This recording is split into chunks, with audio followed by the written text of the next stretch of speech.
Bob Briggs here again, and the final words of From Beyond, it ate him. Is that a great movie or is that a great movie? That last slime monster scene, it took 1,000 pounds of clay to sculpt that version of Dr. Petronius, and it took 7 puppeteers to make that thing move. But, of course, the moment that will always live in your memory is when Barbara Crampton bites off the stalk growing out of Jeffrey Combs' forehead. Yummy.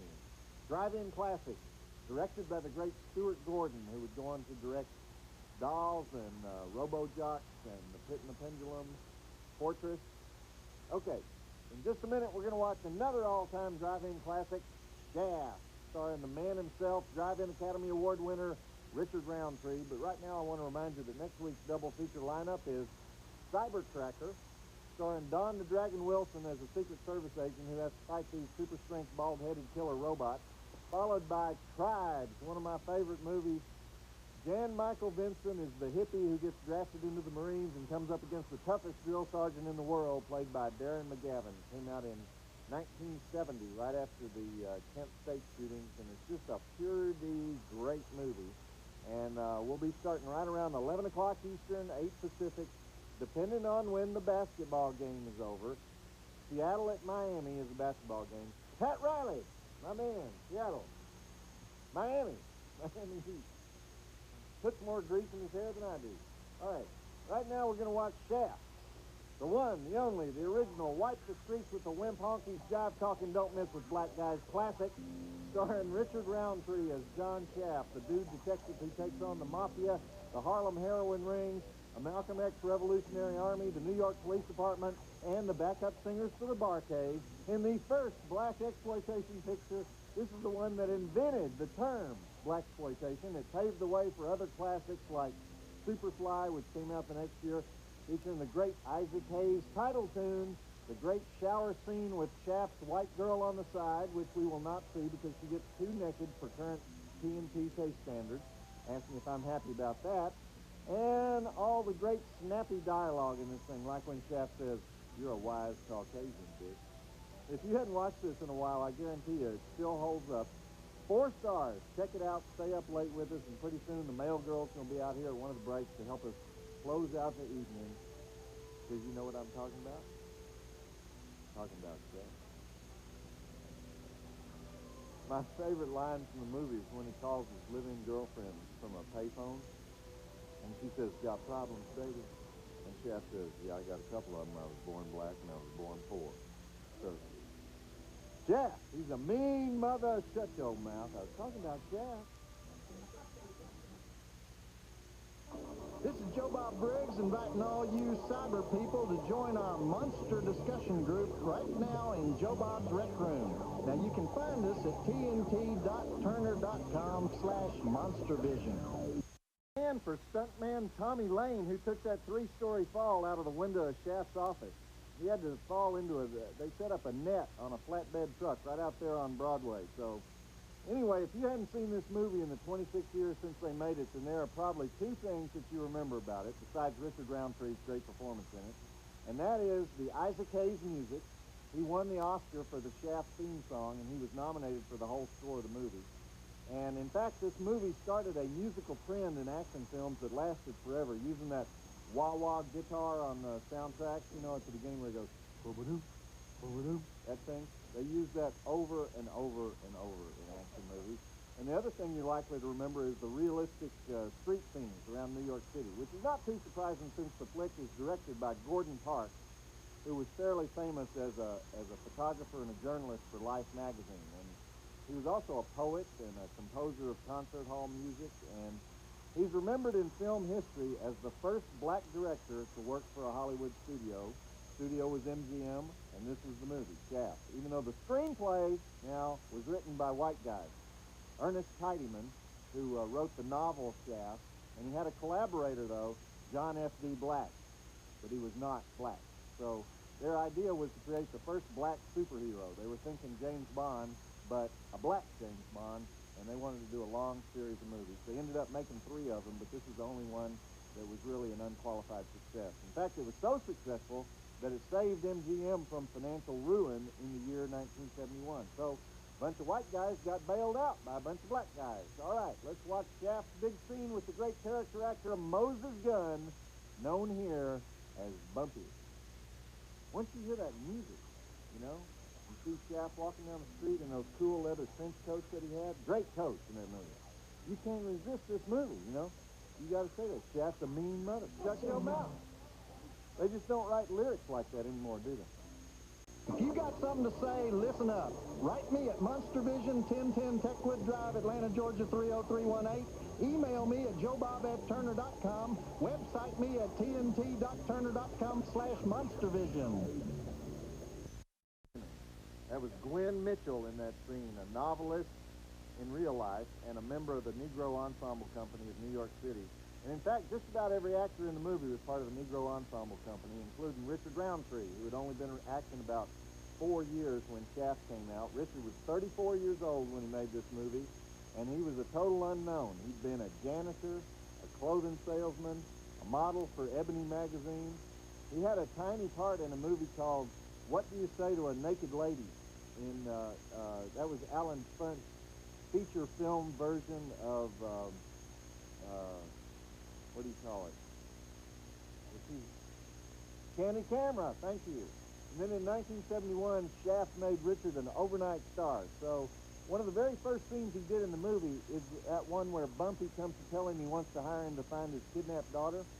And Bumpy was played by Moses Gunn, one of the most famous black actors in New York. And he's a Shakespearean actor who'd just done Othello on Broadway.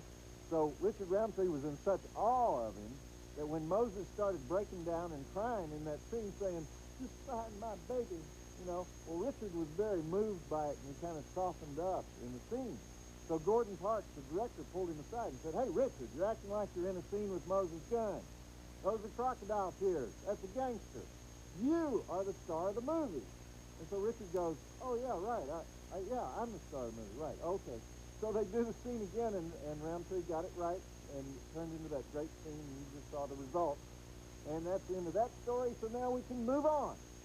You notice the little bit part scene with Antonio Fargas, the street character who tells Shaft about the movement there? Antonio has played more pimps and drug dealers than any actor in the history of the world.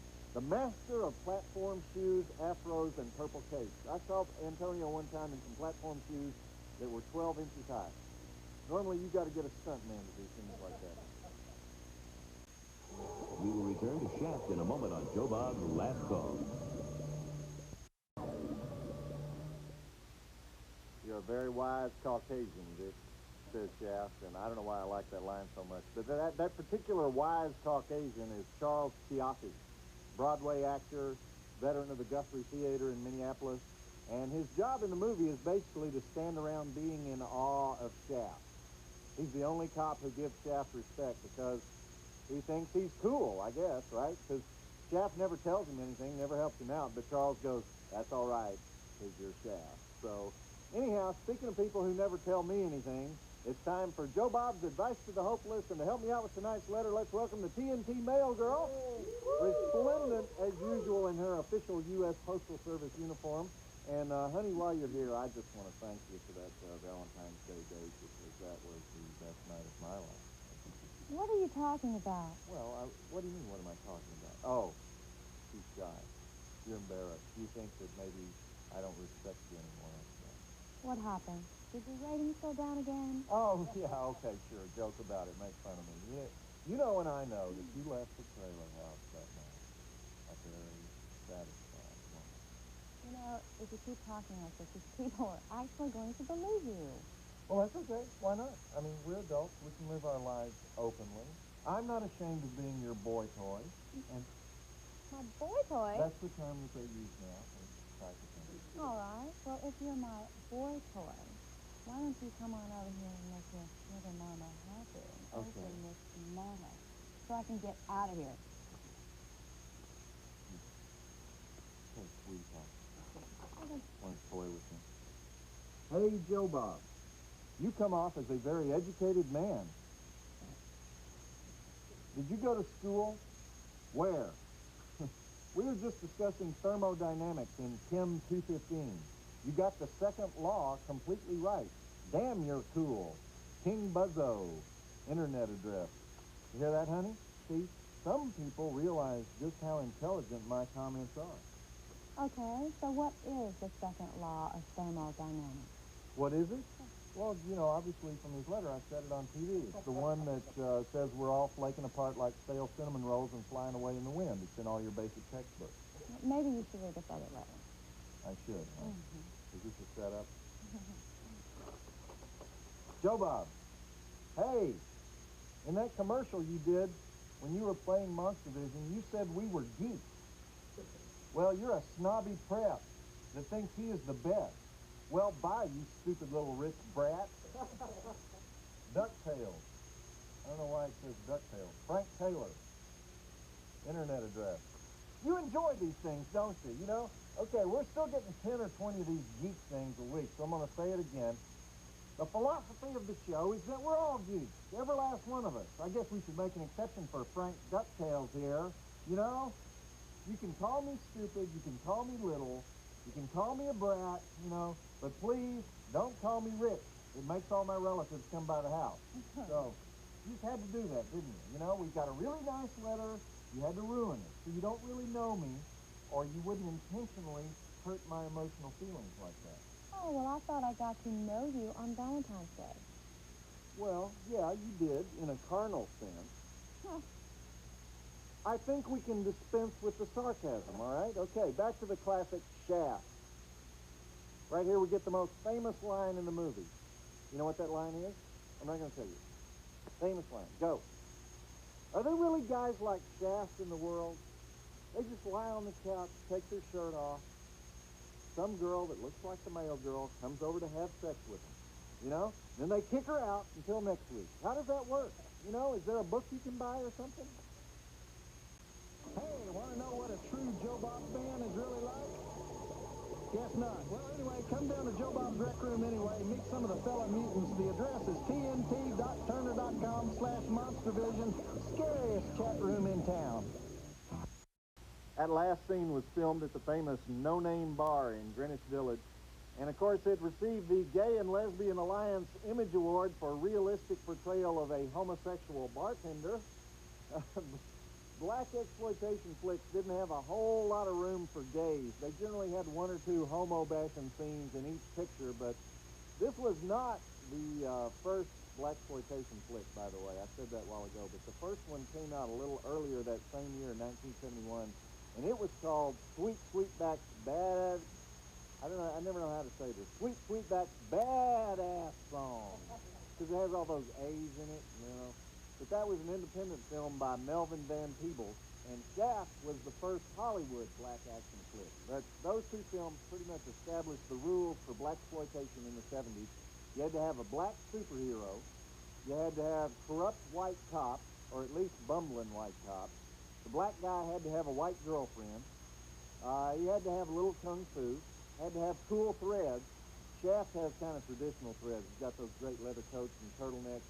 But later on, we'd get into pimpwear in movies like Superfly, you know. And you absolutely had to have great music, like Sweet Sweetback's Badass Song had music by Earth, Wind, and Fire. Shaft had music by Isaac Hayes and the Bar-Kays. And audiences just ate this stuff up. Between 1971 and 1976, there were 115 black exploitation pictures. Can you believe that? There were so many of them that Jesse Jackson got all upset, said they were creating bad black role models. Well, I think Shaft is a good role model, you know? Now, Ron O'Neal, the guy who played Superfly, there you've got a coke dealer as the role model. That's, you know, that's a little different thing. So tell us which blaxploitation flicks you're talking about, Jesse, before you go mouthing off about it, though. Anyhow, Fred Williamson starred in a lot of them, my friend Fred. The Hammer. Jim Brown starred in a lot of them, and they were full of cameos. Like in this one, recognize Willie the bodyguard, the guy who says, "Listen, Snow White, me and you gonna tangle sooner or later." That was Bundini Brown, Muhammad Ali's trainer, the inventor of Float Like a Butterfly, Sting Like a Bee, in his dramatic film debut. I thought he did a pretty good job. And that's my little capsule history of one of my favorite film types, the black exploitation flick. Okay, time to take the white chick back to Shaft's bachelor pad in the village. Roll it. And by the way, the babe in this sex scene is Margaret Warnke, a Miss America finalist, who was representing the proud state of New York a couple of years before this. And at the time she did this, she was working as a school teacher. She wanted to do the singing with jazz. Yummy. We will return to Shaft in a moment on Joe Bob's Last Call. All right. The TNT censors have some kind of rule that they have to take out the N-word no matter what, no matter if Richard Pryor is saying it, no matter who is saying it. But now, when you watch that scene, you can't tell what the heck is going on. Because now the guy just comes in and says, I'm looking for Shaft. And he says, you found me. Big deal, you know? You can't take out the black repartee and have the movie still make sense. So anyway, I wanted you guys to know what's going on in this scene. All right, let's move on as Shaft goes one-on-one against the evil mafia kidnappers. Did you notice how the police let Shaft question the suspects after they arrest them? You know why they do that? Because he's Shaft. If you got something to say, listen up. Write me at Monstervision, 1010 Techwood Drive, Atlanta, Georgia, 30318. Email me at joebob@turner.com. Website me at tnt.turner.com/Monstervision. Let Stephen King give you the creeps with 5 tales of terror. What's out there? Got problems tonight. I'm going to get you. Get ready for Creep Show, hosted by George Romero, Sunday night at 8 on TNT. And now, back to Joe Bob's Last Call on TNT. Well, they did it again, and this time I have no explanation for you. But when Shaft wakes up from his machine gun wounds in the original movie, he says, damn, those were some tough white boys. But the TNT censors took that line out, too. He says, white boys, they don't like that. Anyhow, talk about tough. Richard Roundtree just had a bullet cut out of him, and he says, come on, let's go hit the mafia right now. And so his little black army heads back downtown for the thrilling conclusion of Shaft. You guys remember that Shaft TV series? Lasted 1 season. Everybody thought Shaft was going to be the new James Bond, that they'd make Shaft movies for the next 30 years. They made Shaft movies for the next 2 years. So they were a little off on that prediction, 28 years off, but it was great while it lasted. Shaft in Africa, remember that one? Shaft takes on the Nazis while trying to wipe out a Paris-based slavery ring with music by the Four Tops. Outstanding. And now, back to Joe Bob's Last Call on TNT.